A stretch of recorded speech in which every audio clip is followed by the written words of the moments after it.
తమిళనాడులో single largest పార్టీగా నిలిచిన టీవీకి అధినేత విజయ్కి అన్ని వైపుల నుంచి కూడా శుభాకాంక్షలు వెల్లువెత్తుతూ ఉన్నాయి. వైసీపీ చీఫ్ అండ్ మాజీ సీఎం వైఎస్ జగన్మోహన్ రెడ్డి గారు నా ప్రియమైన సోదరుడా అంటూ, మై డియర్ బ్రదర్ విజయ్ అంటూ మొదటి విడతలోనే మొదటిసారి పోటీ చేసి అద్భుతమైన ఫలితాలు సాధించిన నీకు శుభాభినందనలు, బెస్ట్ కంగ్రాచులేషన్స్ నా ప్రియమైన సోదరుడా, మై డియర్ బ్రదర్ అని జగన్మోహన్ రెడ్డి గారు ట్వీట్ చేశారు. నీవు మరింత ముందుకు వెళ్ళాలి అని చెప్పి ఆయన ఆకాంక్షిస్తూ, మరోవైపు వేరే రాష్ట్రాలు గెలిచిన బీజేపీకి కూడా శుభాకాంక్షలు చెబుతూ మమతా బెనర్జీకి తన సానుభూతిని కూడా వ్యక్తం చేశారు. చాలామంది, ఈవెన్ చంద్రబాబు నాయుడు గారు అయితే ఓవరాల్గా ఎన్నికల ఫలితాల మీద ట్వీట్ చేశారు, కానీ ఎందుకో తమిళనాడు ఎన్నికల ఫలితాలు ఆయన ప్రస్తావించలేదు. స్వయాన చంద్రబాబు గారు కూడా అన్నాడీఎంకే బీజేపీ అభ్యర్థుల గెలుపు కోసం ప్రచారం చేశారు.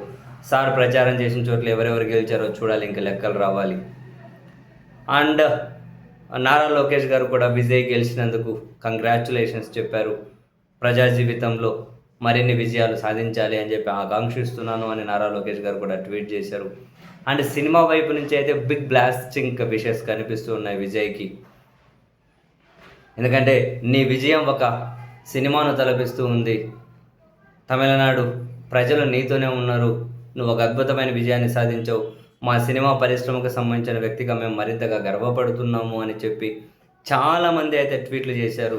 తమిళ్, తెలుగు, హిందీ, దేశ పరిశ్రమకు సంబంధించినటువంటి చాలామంది సినిమా వాళ్ళు మొత్తం మీద నెట్టింట అయితే విజయ్కు బ్లాస్టింగ్ కంగ్రాచులేషన్స్ కనిపిస్తూ ఉన్నాయి. వెరసి మొత్తం మీద ఎలాంటి క్లైమాక్స్ వస్తుంది అన్నది చూడాలి. తమిళనాడులో హంగ్ ఏర్పడుతుందా? డిఎంకే మద్దతు లేకుండానే విజయ్ గవర్నమెంట్ ఫామ్ చేయగలుగుతారా? కమ్యూనిస్టులు, కాంగ్రెస్ వాళ్ళకు 7-8 వచ్చే అవకాశాలు ఉన్నాయి, మరి వాళ్ళ మద్దతు సరిపోతుందా? లేదు డిఎంకేనో మద్దతు తీసుకోవాల్సి వస్తే విజయ్ ఎలాంటి పరిస్థితి ఉంటుంది, ఫైనల్గా ఎలాంటి ముగింపు ఉంటుందని చూడాలి. చాలా తక్కువ మార్జిన్ తోటి చాలా చోట్ల లీడ్ చేస్తుంది టీవీకి. చివరి రౌండ్లో ఏమైనా అటు ఇటు అయితే ఫలితాలు ఏమైనా తారుమారు అవుతాయా? ఇప్పటి వరకు 3వ స్థానంలో డిఎంకే 2వ స్థానంలోకి వచ్చింది. డిఎంకే 50 సీట్లకు అటు ఇటు 3వ స్థానంలోకి వెళ్ళిపోయారు. డిఎంకే 70 సీట్లు దాటారు.